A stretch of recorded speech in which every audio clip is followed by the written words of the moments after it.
আরে সন্তান, তুমি যদি শহরে থাকো, তুমি যদি বাহিরে থাকো, তোমার মা বাবার সাথে এমন কোনো কথা বলিও না যেই কথা শুনলে তোমার মা বাবা বড় কষ্ট পায়।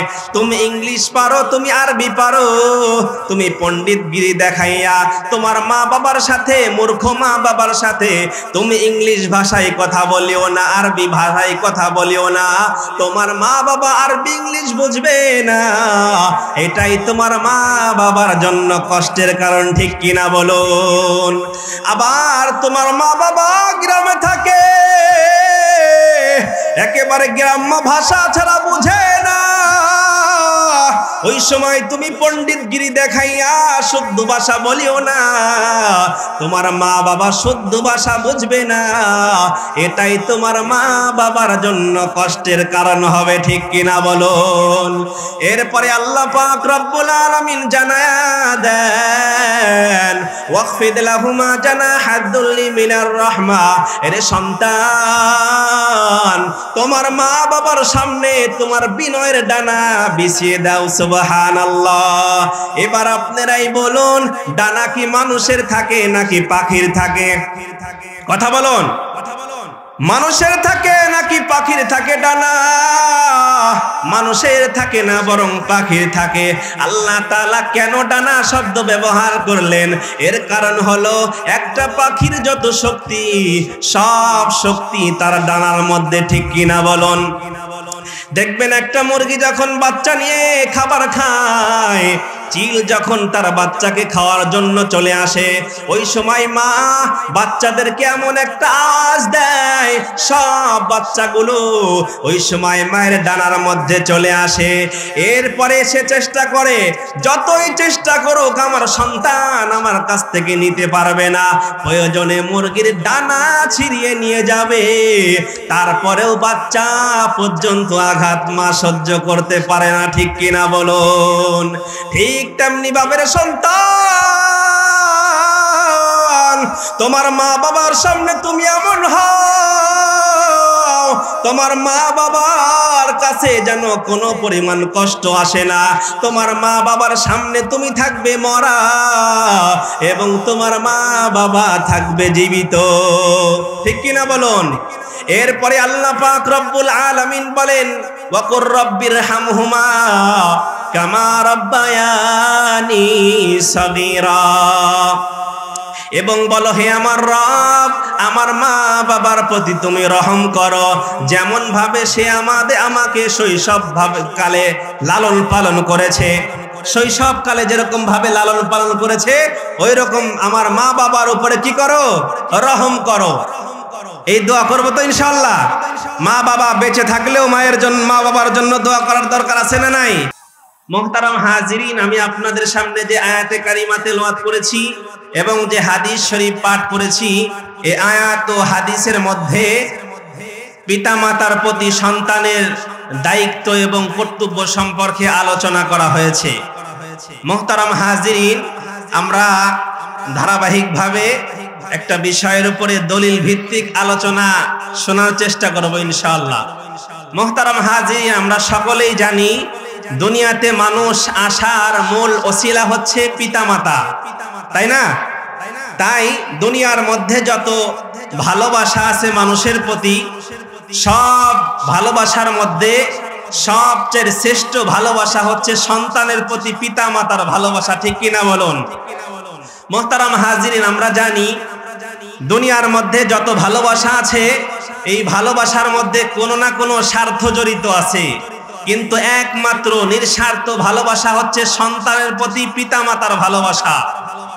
ভাই ভাইকে ভালোবাসে, স্বার্থ আছে না নাই? বোন বোনকে ভালোবাসে, স্বার্থ আছে না নাই? স্বামী স্ত্রীকে ভালোবাসে, স্বার্থ আছে না নাই? স্ত্রী স্বামীকে ভালোবাসে, স্বার্থ আছে না নাই?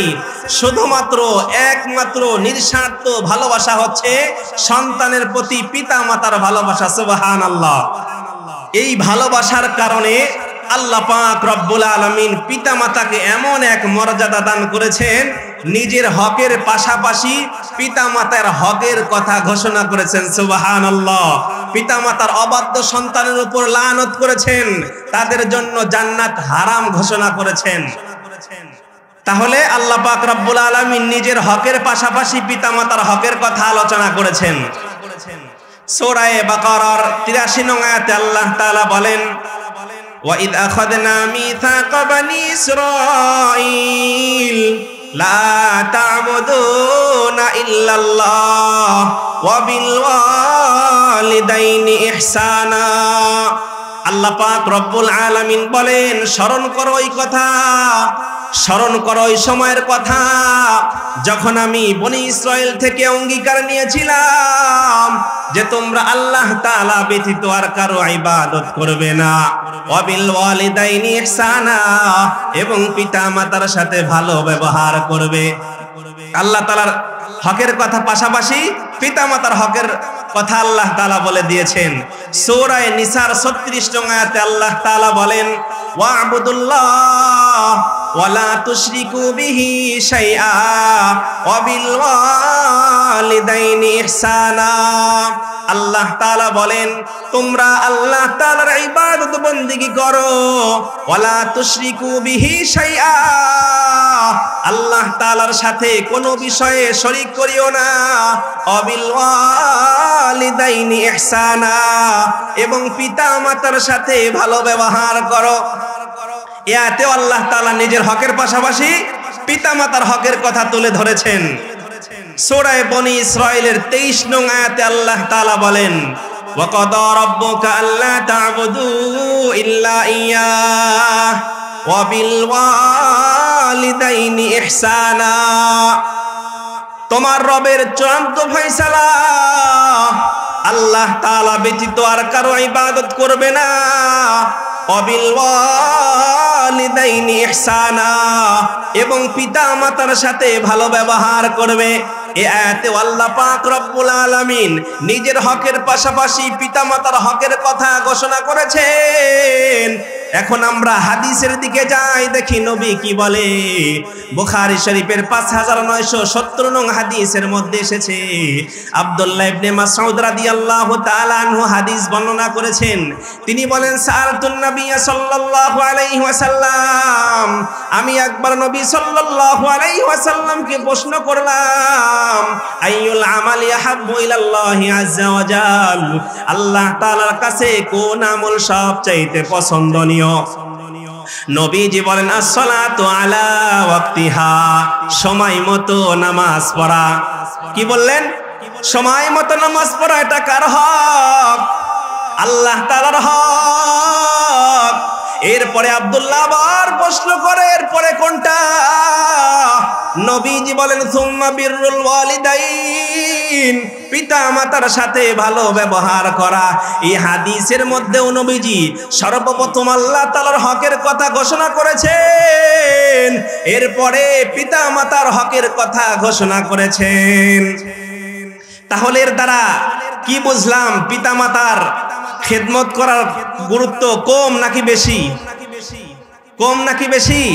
অনেক বেশি। মুহতারাম হাজিরিন, সূরা বনি ইসরাঈলের 23 এবং 24 নং আয়াতে আল্লাহ তাআলা বলেন, ওয়া কাদা রাব্বুকা আল্লা তা'বুদু ইল্লা ইয়্যাহ ওয়া বিল ওয়ালিদাইনি ইহসানা ইম্মা ইয়াবলুগান্না ইনদাকাল কিবারা আহাদুহুমা আও কিলাহুমা ফালা তাকুল লাহুমা উফিন ওয়া লা তানহারহুমা ওয়া কুল লাহুমা কাওলান কারীমা ওয়াখফিদ লাহুমা জানাহাদ যুল্লি মিনার রাহমা ওয়া কুর রাব্বিরহামহুমা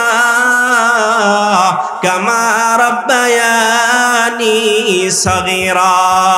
এই দুই আয়াতের মধ্যে আল্লাহ পাক রব্বুল আলামিন 6টা নির্দেশ দিয়েছেন সন্তানদেরকে। 1 নম্বর, বিল ওয়ালিদাইনি ইহসানা, পিতা মাতার প্রতি ইহসান করো। কি করো? পিতা মাতার প্রতি ইহসান করো রে সন্তান, পিতা মাতার সাথে ভালো ব্যবহার করো।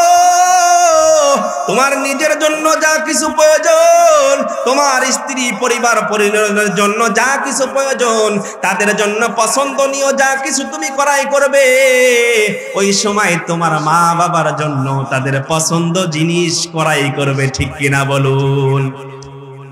তোমার নিজের জন্য, তোমার পরিবার পরিজন, তোমার ছেলে সন্তানের জন্য যেরকম ভাবে খেয়াল রাখবে, মা বাবার জন্য ওরকম খেয়াল রাখবে। এই মা বাবার সাথে সৎ ব্যবহার করার জন্য, মা বাবার সাথে ভালো ব্যবহার করার জন্য মা বাবা মুসলমান হতে হবে এমন কোনো শর্ত নাই। বরং তোমার মা বাবা যদি কাফের হয়, তারপরেও তুমি তোমার মা বাবার সাথে ভালো ব্যবহার করো। ইমাম বুখারী রাহমাতুল্লাহি আলাইহি হযরত আসমা রাদিয়াল্লাহু তাআলা আনহা থেকে একটা হাদিস বর্ণনা করেছেন। আসমা রাদিয়াল্লাহু তাআলা আনহা নবীর কাছে এসে বলে, পয়গম্বর, আমার মা মুশরিকা আমার সাথে সাক্ষাৎ করার জন্য আসে, এখন আমি কি তার সেবা করতে পারবো? নবীজি বলে, হ্যাঁ, তোমার মার খেদমত করবে, সেবা করবে। সুবহানাল্লাহ। মুশরিক, কাফের মুশরিক পিতামাতা সম্পর্কে আল্লাহ পাক রব্বুল আলামিন বলেন, ওয়া সাহিবহুমা ফিদ দুনিয়া মারুফা, দুনিয়াতে তাদের সাথে সদ্ভাব বজায় রেখে চলবে। সুবহানাল্লাহ। অর্থাৎ তাদের খেয়াল রাখবে, বিপদে আপদে তাদের পাশে দাঁড়াইবে। তবে সাবধান সাবধান, এমন কোন আদেশ মানা যাবে না যেই আদেশের কারণে আমার আল্লাহ তাআলা বেজার হয়। নবীজি বলেন, লা তুআতা লি মাখলুকিন ফি মাসিয়াতিল খালিক, আল্লাহ তাআলাকে বেজার করিয়া কোন মাখলুকের আদেশ মানা হারাম। ঠিক কিনা বলুন? তাহলে এই পিতামাতার সাথে ভালো ব্যবহার করার জন্য পিতামাতা মুসলমান হওয়া জরুরি না। আপনার পিতামাতা যদি কাফের মুশরিক হয়, তারপরেও নবী বলেছেন তাদের সাথে কি করো? ভালো ব্যবহার করো।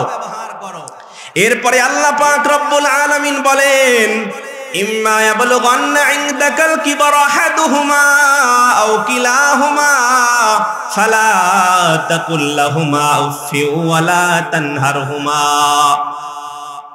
তোমার পিতামাতা উভয়ে অথবা একজন তোমার জীবদ্দশায় যদি বার্ধক্যে উপনীত হয়, ওই সময় তাদের আচরণ শুনিয়া তুমি উফ শব্দ বলিও না।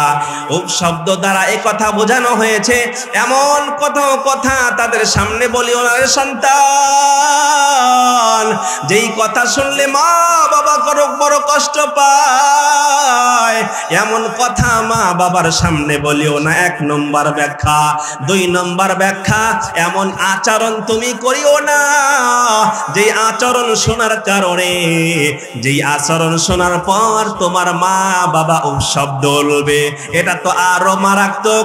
এই যখন তোমার আচরণ শোনার পরে তোমার মা বাবার জবান থেকে যখন শব্দ বাহির হয়, তখন তো আল্লাহ তাআলার আরশ কেঁপে যায়। ঠিক কিনা বলুন? তাহলে মা বাবা যখন বার্ধক্যে উপনীত হয়, তাদের কথাবার্তা ছোট বাচ্চাদের মতো হয়ে যায়। ঠিক কিনা বলুন? এই সময় তাদের কথা শুনে উপশব্দ বলা যাবে না, তাদের সাথে খারাপ ব্যবহার করা যাবে না। এরপরে আল্লাহ তাআলা বলেন, ওয়ালা তানহারহুমা, তাদেরকে ধমক দিও না। এখন আপনারাই বলুন, একটু আগে বললেন উপশব্দ বলা যাবে না, যেখানে উপশব্দ বলা যাবে না সেখানে ধমকি দেওয়ার কোনো প্রশ্ন আছে? কথা বলেন, আছে? তারপরে আল্লাহ তাআলা কেন বললেন?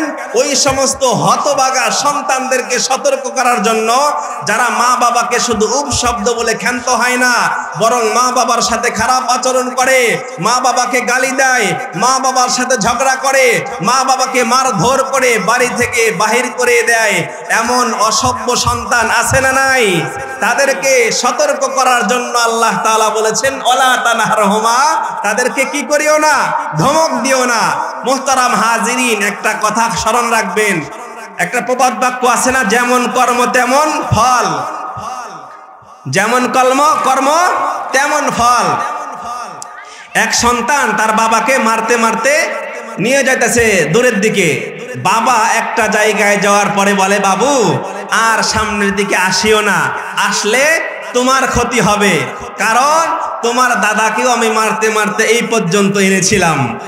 তুমি যদি আমাকে মারতে মারতে আরো সামনের দিকে নিয়ে যাও, তাহলে তোমার অবস্থাটাও এমন হবে, তোমার সন্তানেরাও তোমাকে মারতে মারতে আরো সামনের দিকে নিয়ে যাবে, নাউজুবিল্লাহ। তাহলে যেমন কর্ম তেমন ফল।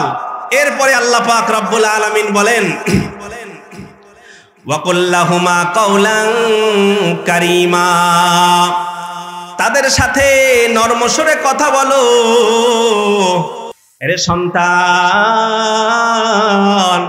তুমি যদি শহরে থাকো, তুমি যদি বাহিরে থাকো, তোমার মা বাবার সাথে এমন কোনো কথা বলিও না যেই কথা শুনলে তোমার মা বাবা বড় কষ্ট পায়।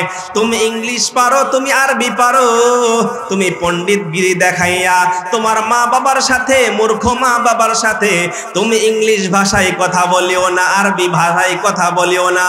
তোমার মা বাবা আরবি ইংলিশ বুঝবে না, এটাই তোমার মা বাবার জন্য কষ্টের কারণ, ঠিক কিনা বলুন? আবার তোমার মা বাবা গ্রামে থাকে, একেবারে গ্রাম্য ভাষা ছাড়া বুঝে না, ওই সময় তুমি পণ্ডিতগিরি দেখাইয়া শুদ্ধ ভাষা বলিও না, তোমার মা বাবা শুদ্ধ ভাষা বুঝবে না, এটাই তোমার মা বাবার জন্য কষ্টের কারণ হবে, ঠিক কিনা বলুন? এরপরে আল্লাহ পাক রব্বুল আলামিন জানায়া দেন, ওয়াকফিদ লাহুমা জানাহাদ দুল্লি মিনার রাহমা, এরে সন্তান, তোমার মা বাবার সামনে তোমার বিনয়ের ডানা বিছিয়ে দাও। সুবহানাল্লাহ। এবার আপনারাই বলুন, ডানা কি মানুষের থাকে নাকি পাখির থাকে? কথা বলুন, মানুষের থাকে নাকি পাখির থাকে ডানা? মানুষের থাকে না, বরং পাখির থাকে। আল্লাহ তাআলা কেন ডানা শব্দ ব্যবহার করলেন? এর কারণ হলো, একটা পাখির যত শক্তি, সব শক্তি তার ডানার মধ্যে, ঠিক কিনা বলুন? দেখবেন একটা মুরগি যখন বাচ্চা নিয়ে খাবার খায়, চিল যখন তার বাচ্চাকে খাওয়ার জন্য চলে আসে, ওই সময় মা বাচ্চাদেরকে এমন একটা আওয়াজ দেয়, সব বাচ্চাগুলো ওই সময় মায়ের ডানার মধ্যে চলে আসে। এরপরে সে চেষ্টা করে, যতই চেষ্টা করুক আমার সন্তান আমার কাছ থেকে নিতে পারবে না, প্রয়োজনে মুরগির ডানা ছিঁড়িয়ে নিয়ে যাবে, তারপরেও বাচ্চা পর্যন্ত আঘাত মা সহ্য করতে পারে না, ঠিক কিনা বলুন? ঠিক তেমনি ভাবে সন্তান, তোমার মা বাবার সামনে তুমি এমন হও, তোমার মা বাবার কাছে যেন কোনো পরিমাণ কষ্ট আসে না। তোমার মা বাবার সামনে তুমি থাকবে মরা, এবং তোমার মা বাবা থাকবে জীবিত, ঠিক কিনা বলুন?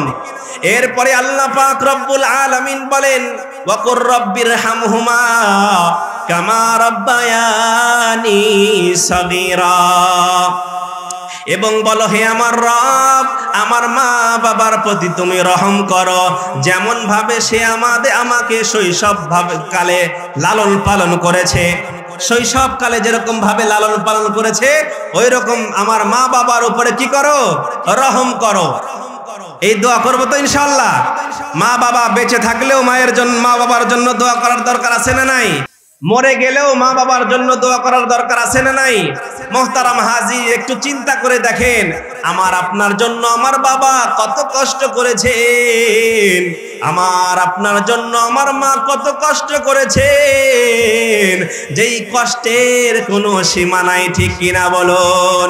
আমার আপনার সুখের জন্য আমার বাবা নিজের মাথার ঘাম পায়ে ফেলিয়েছেন, আর মায়ের কষ্টের তো কোনো সীমা নাই।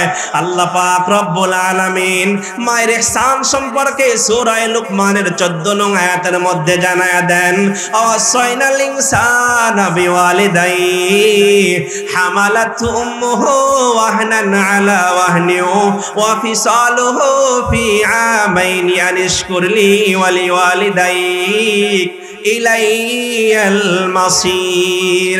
আল্লাহ পাক রব্বুল আলামিন বলেন, আমি ওসিয়াত করেছি দুনিয়ার মানুষদেরকে, তোমার মা বাবার সাথে ইহসান করো, ভালো ব্যবহার করো। তোমার মা কষ্টের পর কষ্ট করে তোমাকে গর্ভে ধারণ করেছেন। তোমার যখন দুধ পান করার 2 বছর শেষ হয়ে যায়, আমি নির্দেশ দিয়েছি আমাকে এবং তোমার মা বাবার শুকরিয়া আদায় করো। সুবহানাল্লাহ। এই আয়াতে আল্লাহ পাক রব্বুল আলামিন বিশেষ করে মায়ের ইহসানের কথা তুলে ধরেছেন। রে সন্তান, মা কষ্টের পর কষ্ট করে তোমাকে পেটে ধারণ করেছেন, এমন কষ্ট করেছে, এই কষ্টের কথা দুনিয়ার বাবারা কখনো কল্পনাও করতে পারে না, ঠিক কিনা বলুন? এরপরে প্রসব বেদনার কষ্টের তো কোনো সীমা নাই, মনে হয় যেন 7 আসমান 7 জমিন ওই সময় মায়ের মাথার উপরে চলে আসে, ঠিক কিনা বলুন?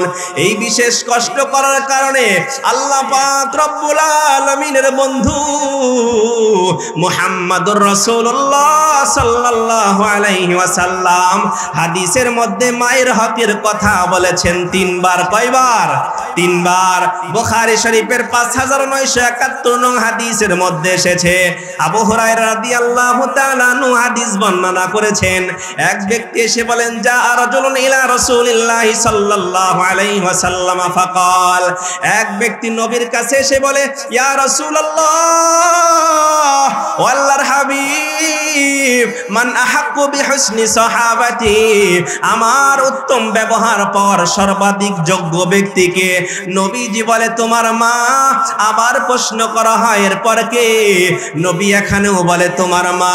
তৃতীয়বার আবার প্রশ্ন করা হয়, এরপরে কে? নবীজি আবার বলে তোমার মা। চতুর্থবার যখন আবার প্রশ্ন করা হয়, ওই সময় নবী বলে তোমার বাবা। একটা হাদিসের মধ্যে নবী মায়ের হকের কথা বলেছেন 3 বার। কয়বার? বাবার হকের কথা বলেছেন 1 বার। কেন 3 বার বলেছেন? এর একটা কারণ আছে। মা সন্তান লালন পালন করতে গিয়ে এমন বড় 3টা কষ্ট পায়, দুনিয়ার কোনো বাবার ওই কষ্ট সহ্য করার কোনো ক্ষমতা নাই, ঠিক কিনা বলুন? কি সেই 3টা কষ্ট? আল্লাহ পাক রব্বুল আলামিন সূরা আহকাফের 15 নং আয়াতের মধ্যে বলে দিয়েছেন, হামালাতু উম্মুহু কুরহা ওয়া ওয়াদাআতুহু কুরহা ওয়া হামলুহু ফিসালুহু 30 শাহরা। 1 নম্বর, মা সন্তানকে পেটে ধারণ করার কষ্ট পায়। 2 নম্বর, মা সন্তানকে প্রসব বেদনার কষ্ট পায়।